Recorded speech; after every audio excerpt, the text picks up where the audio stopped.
Welcome, restless souls, to Carman's Crypt. I'm Carman Carrion, keeper of forgotten tales and curator of nightmares. You've wandered into my domain, where each week I unearth a fresh horror from the depths of human imagination. In these darkened halls, stories wait like hungry shadows. Each tale we've collected whispers of terrors both ancient and new.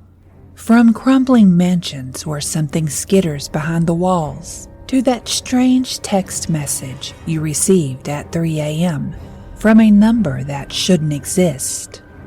But before we go any further, you should know what the crypt truly is. This is my collection chamber, a vault where I gather the darkest short stories I can craft. Some are born from my own pen. Others are conjured by listeners with vivid imaginations. None are true, but each one is designed to linger in your mind long after the candles burn out. So gather close. The candles are lit. The shadows grow long, and the witching hour is upon us. Are you prepared to face what lurks in the deepest corners of Carman's Crypt? Lock your doors. Steady your nerves, and remember, here, every fear comes to life. If you enjoy your stay in the crypt, then you may enjoy our other shows as well, Freaky Folklore and Destination Terror, which you can find at eeriecast.com.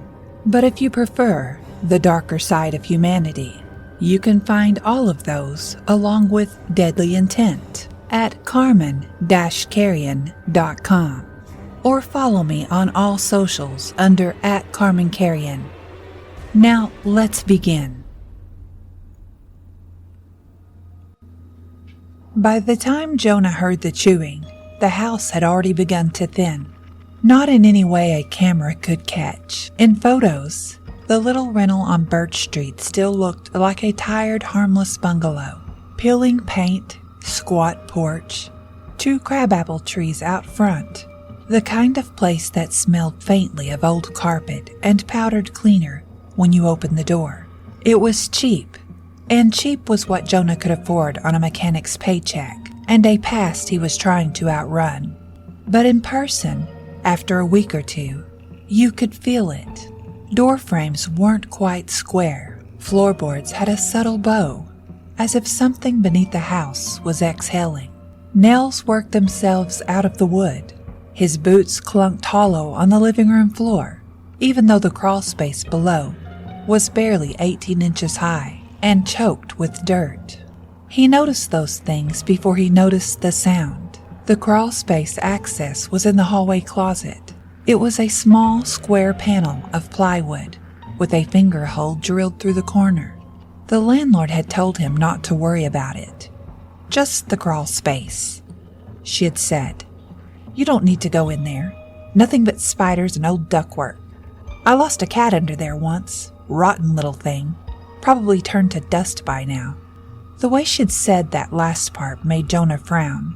But the rent was $100 less than any other place he'd looked at. He signed the lease anyway.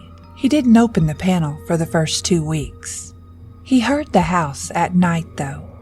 Anyone who's ever lived alone knows that every building has a vocabulary. The tick of cooling pipes, the creak of settling joists, the distant rush of the refrigerator, the occasional expansion pop that sounds exactly like a gunshot at 3 a.m.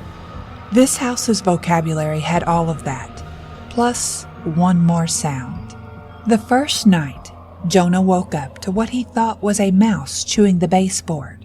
It was a soft, irregular rasping somewhere under the bed.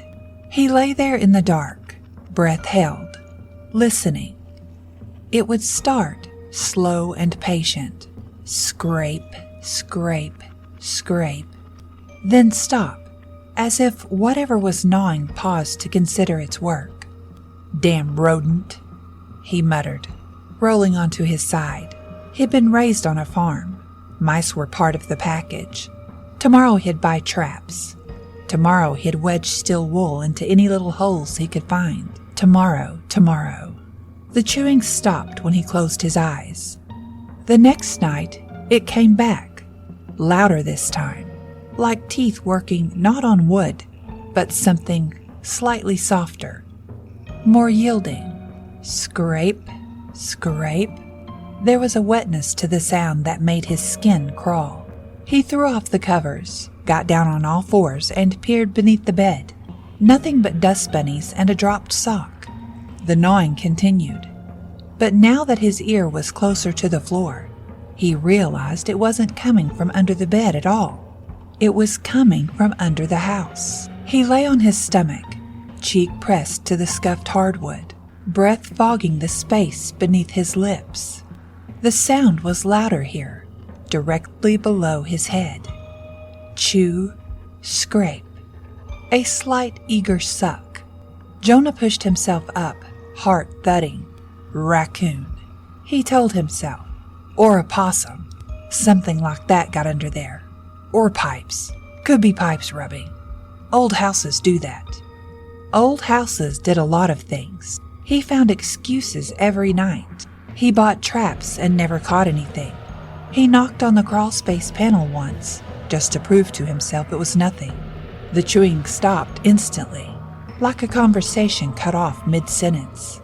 Silence, deep and waiting. After a minute, he went back to bed. When he woke an hour later, the gnawing was back, but more insistent than before.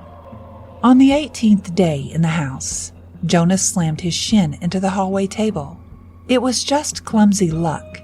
He'd been carrying a box of tools, misjudged the distance, but something about the impact felt wrong. The table tipped toward him. He dropped the tools and grabbed it before it toppled, and that's when he realized the front leg had sunk into the floor. Not through the floor, into it. The hardwood planks were still intact, but they bowed down around the leg like softened plastic, a shallow, smooth hollow. When he wrenched the table free, the dent stayed. It was about the size of his palm, concave. The wood thinned so much it flexed when he touched it, like the skin of a drum. He pressed harder. The floor gave under his fingers with a faint, sick squeak. What the hell? He went from room to room after that. He found more subtle hollows. In the kitchen, where he stood in front of the sink. Beside the couch, where his heels dug in when he watched TV. Under the chair he'd dragged into the corner to use as his office. Anywhere he spent time, the floor seemed to have thinned, the boards skin stretched over emptiness. That night the chewing came early, just after dark, as he sat at the table with a microwave dinner. He heard it under his chair. The fork stopped halfway to his mouth. Scrape, chew. There was a rhythm now, a kind of patient gluttony, like someone working their way through a bowl of gristle they didn't expect anyone to see. Something in him snapped. Jonah stood, grabbed his flashlight from the kitchen counter, and marched to the hallway closet. He didn't give himself time to reconsider. He pulled the coats aside, hooked a finger through the crawlspace panel's hole, and yanked it up. Cool, dry air puffed up at him. It smelled of dust, old insulation, and something faint but unmistakable once you noticed it. Something sour-sweet, like the breath of someone who hadn't eaten in a long time and had started to digest themselves. The chewing stopped. The silence under the house felt thick, expectant. Just an animal, Jonah said aloud, as much to the air as to himself. Probably tore into the joist or something. I'll scare it off. He set the panel aside, lay flat on his stomach, and shone the flashlight into the crawl space. The beam cut through the motes of dust, dirt, a tangle of ductwork, silver and sagging, old cobwebs like pulled cotton.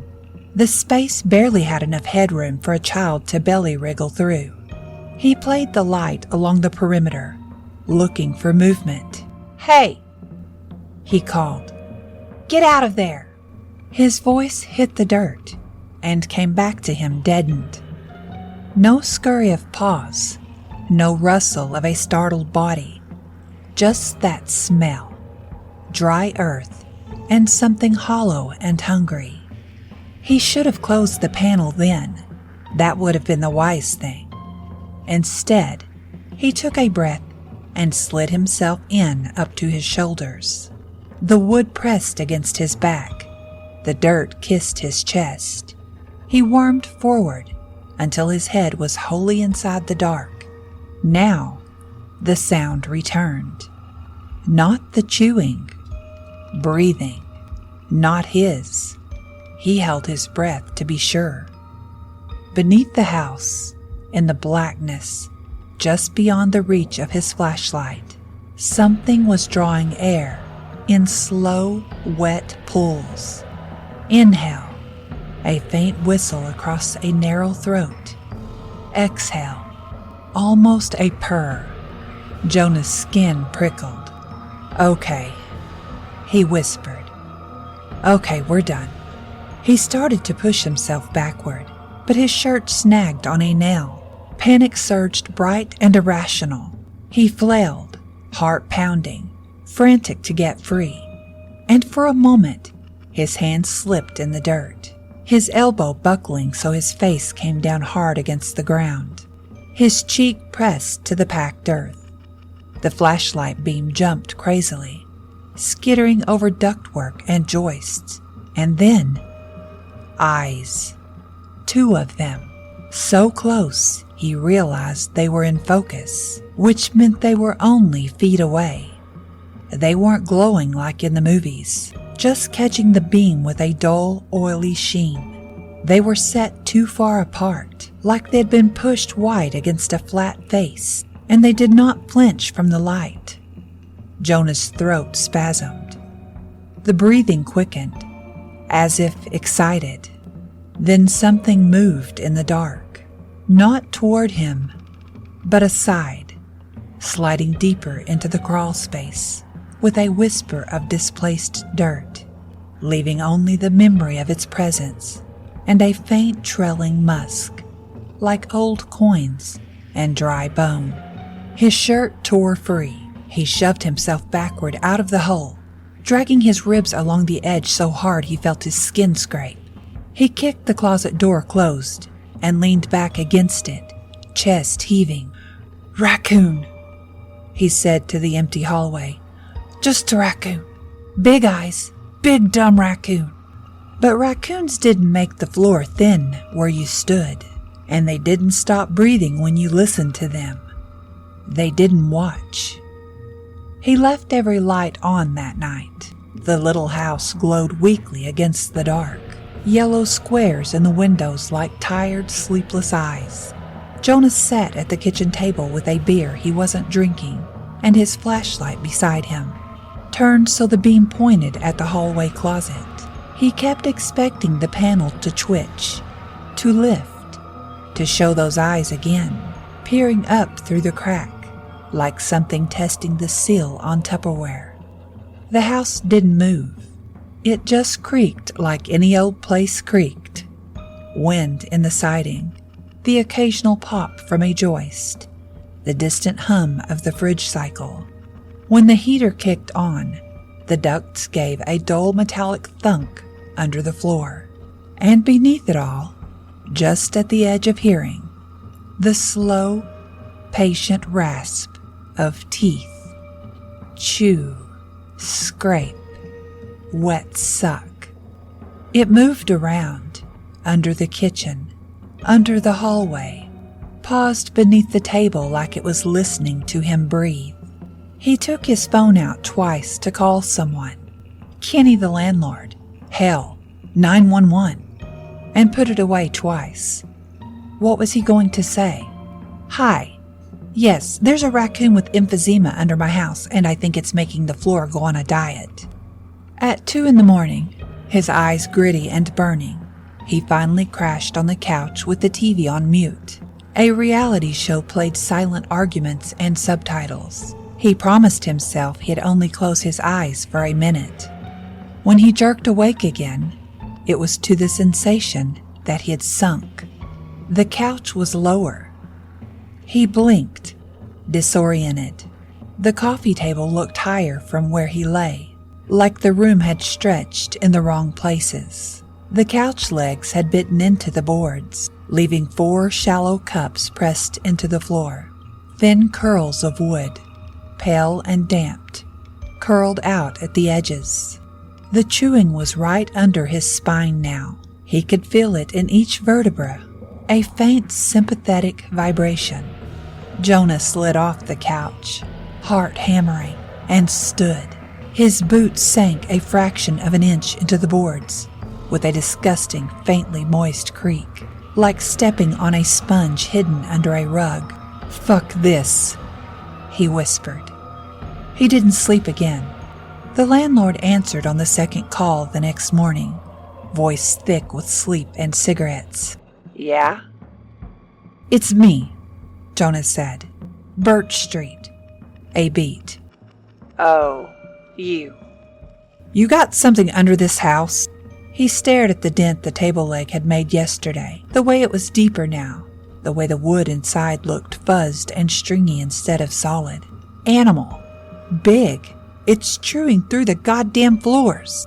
"Probably possums," she said. "Or feral cats. They like the dark." "This is not a cat. The boards are thinning out. I damn near fell through last night." Another long silence. He heard her exhale. "You opened that panel?" she asked. He swallowed. "Yeah?" "I told you not to." "It's my place. I heard something. I wasn't gonna just—" "You see it?" He thought of the eyes, too far apart, set in something flat and patient, the way the breathing had quickened when the light hit. "No," he lied. "Just heard it. Smelled it." Her voice went tight. "You smell like pennies afterward?"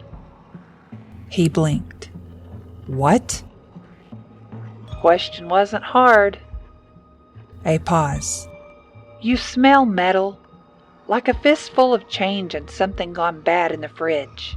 He licked his lips, tasting the memory of that sour, coin-rot reek puffing up out of the dark. "Yeah." "Panel stays shut from now on," she said. "You jam a chair in front of that closet. You don't go sticking your head in places it doesn't belong." "You knew something was under here." "Keep your voice down." She hissed it, as if she was afraid something would hear through the phone. "Listen, I'll get a guy out. Pest control, once he's back from deer camp. Till then you sleep in the middle of the bed. You don't let your hands or feet hang off. And you put salt along the baseboards. Every room." Jonah stared at the phone like it had sprouted fangs. "Salt?" "You heard me." "What is this, some kind of joke?" "I had a cousin," she said. "Back in '89. Different house, same problem. Thought it was funny too. Laughed about folk tales right up until they found his mattress soaked through, and nothing but his skin and pajamas left on top." He let out a strangled half laugh. "You expect me to believe that?" "I expect you to pay your rent on time and not get in the crawlspace," she said, suddenly brisk. "You want a hotel for a few days? That's your dime. But I'd be quick about it. Things that eat bone don't stay hungry long." "Bone?" The word dropped into him like a stone in cold water. He thought of the way his shin had jarred when he hit the table, the way the boards had given like cartilage. "What do you think's under there?" he whispered. She cleared her throat.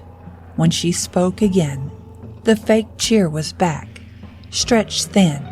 "Don't worry about it. Just don't feed it any more than you have to." The line went dead. He tried to leave. It's what you're yelling at him to do in your head, right? Listening to this story from your bed or your car, thinking, "Idiot, Should have just grabbed his shit and bounced. He thought the same thing. He threw his tools in the truck, grabbed a duffel and started stuffing it. Clothes, the old pistol from his glove compartment, the photo of his mother from the nightstand. The house watched him pack, with its usual old man creaks. The chewing kept up under the floors, a low metronome of hunger. As he passed the hallway closet with an armful of shirts, something thumped under the panel, hard. The plywood jumped half an inch, then thunked back. Jonah froze. The sound wasn't shy this time. Whatever was down there hit the underside again in a series of slow, testing blows, making the coats in the closet sway, hangers clicking like chattering teeth. The panel, he saw now, wasn't seated quite right. One corner had a thin wedge of shadow around it, like something underneath was pushing it up and letting it settle, over and over. Thump.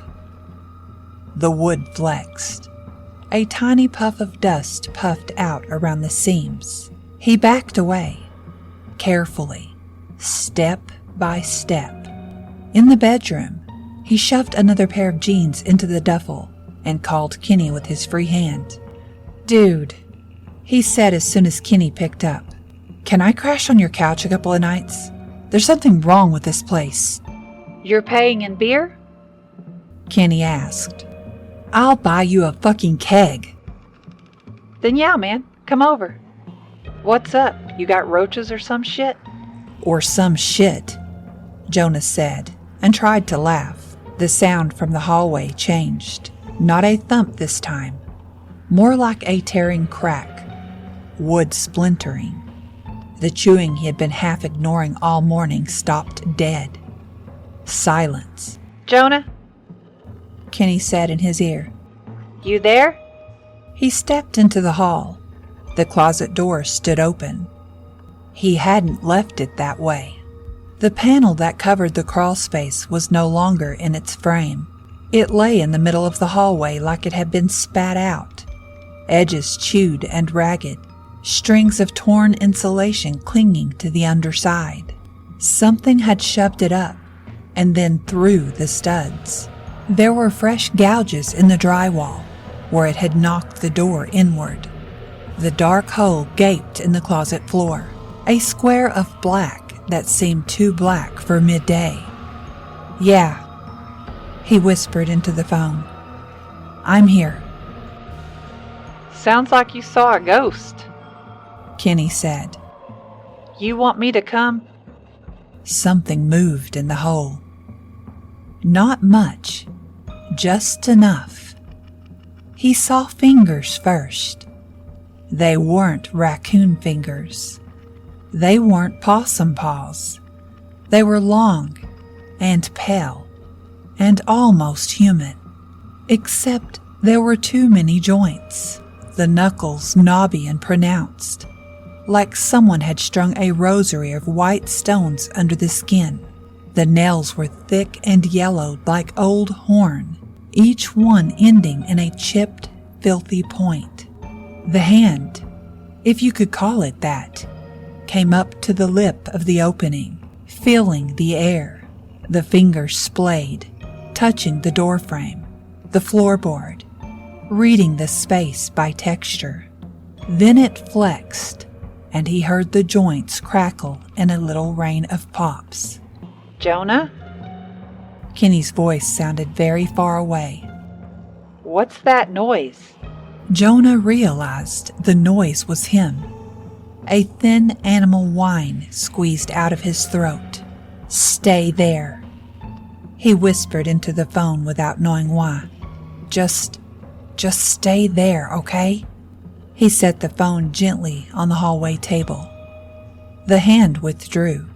For a second he thought maybe it was retreating, going back into the dark. Then two hands shot up, grabbed either side of the opening, and something hauled itself into view with a wet sucking sound as its stomach and hips scraped the edge. The thing in the crawl space was long, That was his first real impression when it dragged itself out. If it had stood upright, it would have been taller than him by half again. But it didn't stand. It moved like a centipede forced into a man's shape. Joints too many, bending slightly wrong, spine curving in places no human spine should. Its skin was the color of candle wax left in a dirty jar. Patches of soil and spiderweb clung to it in gray veils. Its limbs were almost elegant in their thinness until you saw the cords of tendon standing out whenever it shifted its weight. Its head was wrong in a quieter way. It had a face, we'll give it that. 2 eyes, a nose, a mouth. The eyes were set too far apart, like he had noticed in the dark, oily black and filmed with some milky membrane. But they tracked. They followed him with the precise steadiness of a starving dog eyeing a steak. The nose was little more than slits above a mouth that was too wide, too lipless, the gums black and receded, making every long yellow tooth look twice its length. It grinned at him, except it wasn't a grin. It was just what its face did when it inhaled deeply, flaring those nostril slits, drawing in the scent of his sweat, his fear, the blood pumping in thick ropes through his bones. He realized, absurdly, that his duffel was still on his shoulder, like he was about to catch a bus. "Hey," the landlord had said, "things that ate bone don't stay hungry long." The ghoul, because that's what it was, you might as well stop pretending, cocked its head. Its neck joints made a sound like someone stepping on dry twigs. It eased one leg out of the hole. The foot was long, with toes like fingers, each tipped with a dull, digging claw. It put that foot down on the hallway floor. The board under it creaked and sagged a little, not because it was alive, not because anything mystical was happening, simply because something that had been knotted around the joists for a long time was finally pulling itself full. Wiry weight on one spot. Jonah backed up. The ghoul stepped out of the closet. You know that instinct you get in a dream where you decide, if I stay perfectly still, the thing won't see me? Jonah had that now, wide awake. He didn't run.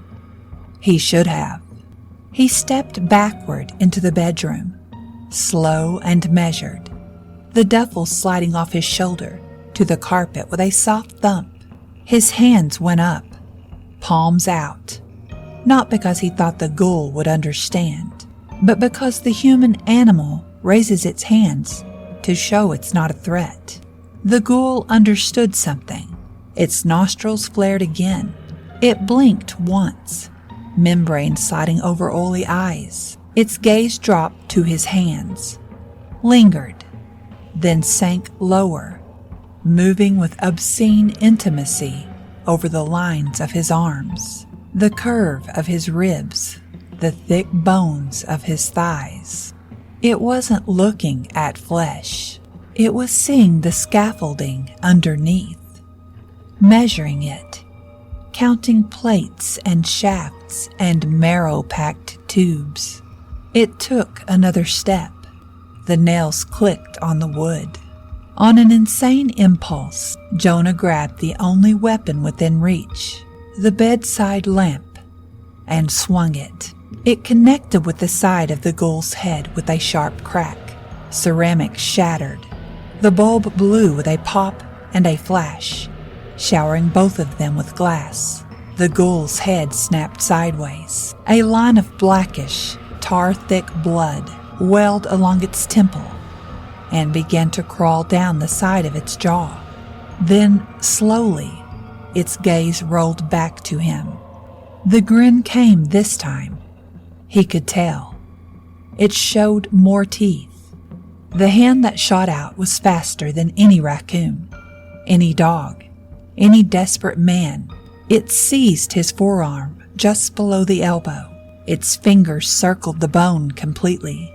There was a moment where they just stood there, arm in its grip, its skin hot and slick against his, its nails pricking barely hard enough to hurt. Then it squeezed. Bones aren't supposed to bend. His did. He felt the radius and ulna flex under his skin like green branches, then snap. Not from the outside, but inward, driven against each other in a jagged break. The pain was incandescent. He heard himself scream from very far away as white flared hot behind his eyes. The ghoul didn't let go. It brought his arm up to its mouth with a kind of grotesque reverence, like a sommelier lifting a glass to the light. Its teeth closed around the meaty part of his forearm. It didn't worry the flesh like an animal. It bit through it like wet paper, a single ripping crush that sheared skin and muscle back down to the white of bone. Blood jetted hot and thick, spattering his face, the wall, the ceiling. It ignored it. His ulna was bare in one spot now, gleaming slickly, a strip of muscle hanging loose like torn rubber. The ghoul's tongue, fat, gray, disturbingly human, lapped once at the exposed surface, tasting. Then it set its teeth. The sound his bone made when it cracked was not melodramatic. It wasn't some cinematic gunshot. It was like someone biting into a hard breadstick, a sharp, efficient snap. Fire shot up his arm, down into his chest, as the marrow inside, thick, fatty, vital, pulsed out toward the pressure. The ghoul sucked. He felt it, not just in the arm, in his center, a pull deep and obscene, as if someone had hollowed out a tunnel between his heart and his wrist and was dragging everything good down in it. The ghoul moaned. It wasn't a human sound. It was almost worse that it wasn't animal either. It was satisfied, a groan you might make over a good meal after too many hungry days. It sucked again, cheeks hollowing, jaw working. Fat globules of marrow slid between its teeth, smearing those black gums. Jonah yanked, or tried to. The ghoul's grip might as well have been steel. The more he tugged, the more his shredded skin tore, widening the exposed area, giving it better access. He kicked at it with his free foot, heel connecting with its chest. It was like kicking a bundle of rebar wrapped in leather. He might as well have attacked the fridge. The room blurred. He tried to use his other hand to grab the pistol out of his duffel, but he couldn't find the zipper, couldn't feel his fingers. A roaring had started in his ears, like distant freeway traffic. The ghoul let his mangled arm drop. The bones inside weren't bones anymore. They were soft, emptied tubes, collapsing under the weight of their own meat. His hand flopped at the end, boneless, fingers twitching like pink slugs. The ghoul grabbed his leg next. This time, he saw it coming, saw the narrowing of its eyes as it considered the femur, the way it licked its lips. "Please," he heard himself say. "Please don't. I'll go. It tore through his thigh, not all the way around. It didn't have to. It punched its nails in on one side, hooked the muscle, and ripped it back like someone peeling sod. The front of his leg opened from hip to knee. His vision went white. He saw his own femur for a second, clean and shocking in its whiteness, gleaming out of the red meat like a tusk. The ghoul almost shuddered. It leaned in, put its mouth right up against the exposed bone, and bit down near the top, where the marrow was richest. This crack was louder. He felt something deep give way with a thick crunch, and then the suction came, brutally focused. The pain wasn't sharp anymore. It was a scraping hollowness, an ache that felt like it was emptying his soul through a straw. His leg went cold from the inside out. Not numb, just wrong, heavy, and useless. He fell.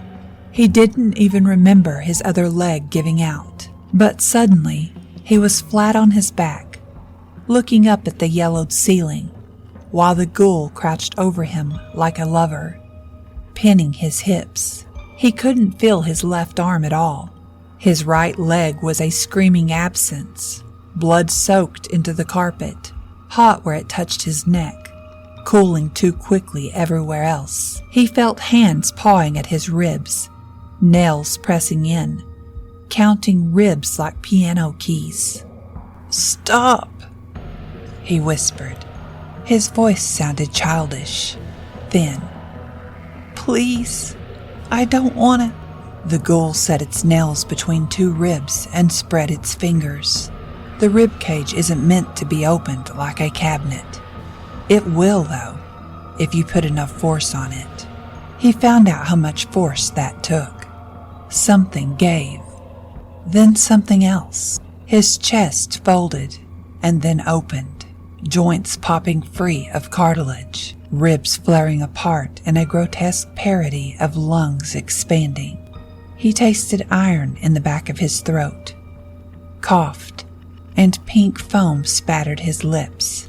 The ghoul wasn't after his heart. It ignored the fluttering, panicked organ entirely, nosing past it, looking for thicker, denser columns.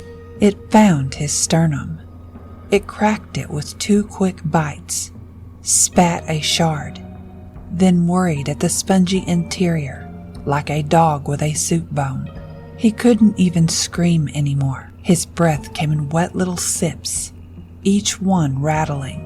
It moved up to his clavicle next, savoring the delicate crunch of it, sucking the tiny veins of marrow dry. His shoulder went from agony to nothingness. The world contracted to a single point behind his eyes. Somewhere, distantly, he heard a phone beeping. Maybe Kenny calling back. Maybe the landlord. Maybe 911 trying to redial. It didn't matter. The ghoul worked methodically. It was practiced at this, you see. It had had cats, raccoons, the odd stray. It understood the skeleton in a way no medical student ever would, knew the richest seams by taste. It left the skull for last.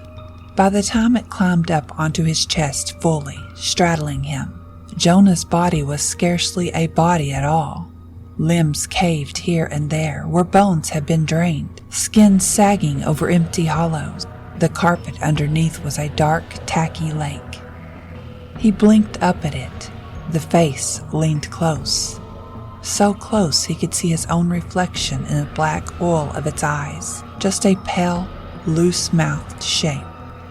"Don't," he tried to say, but it came out in no language anybody speaks. The ghoul cupped his jaw in both hands, tender as anything, thumbs pressing along the hinge. It opened his mouth wider, wider. His jaw popped, then tore half out of socket. It didn't care about teeth. It slid a claw up under his tongue, split the floor of his mouth, and pushed. The last thing Jonah felt, really felt, was the point of that claw punching up through the soft palate into the base of his skull, cracking the thin bone there with a hideous, intimate pop. There's marrow in there too, in the little spaces, and the vertebrae that cradled the brainstem. The ghoul knew. It bent its head and fed, slurping at the back of his mouth, tongue writhing deep where no tongue should go. Sucking. The world went away. They found him 3 days later. Not the landlord. She'd stopped answering unknown numbers a long time ago. Kenny came by after Jonah no-showed 2 shifts at the garage. The front door was unlocked. The house smelled like a slaughterhouse in August. He almost turned around, almost left it for cops. He went in anyway. You can imagine the scene. You've seen enough crime shows. No need to dwell on it. You're already seeing enough. They didn't find much of Jonah. His skin here and there, his clothes, a few shattered shells of bone, sucked white and dry and tossed aside like sunflower seed husks. The floor under the bed was chewed through. The joists were gnawed like corn cobs. The crawlspace mouth was black and empty. They said it must have been dogs or some psycho, or both. They sealed the access, replaced the boards, painted over the stains. A good coat of primer hides a multitude of sins. Place is back on the rental market now. Cheap little bungalow on Birch Street. Peeling paint, squat porch, 2 crabapple trees out front. Cute place, affordable. Sometimes the new tenants say they hear chewing at night. Just mice, probably. Just the house settling, just old pipes.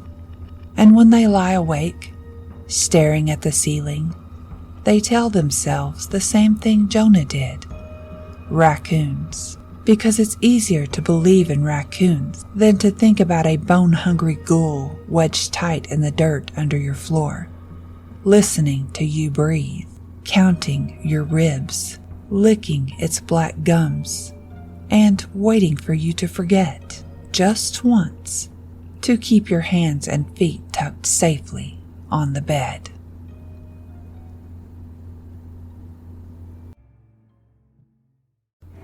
And so, dear listeners, we emerge from another dark corner of Carman's Crypt.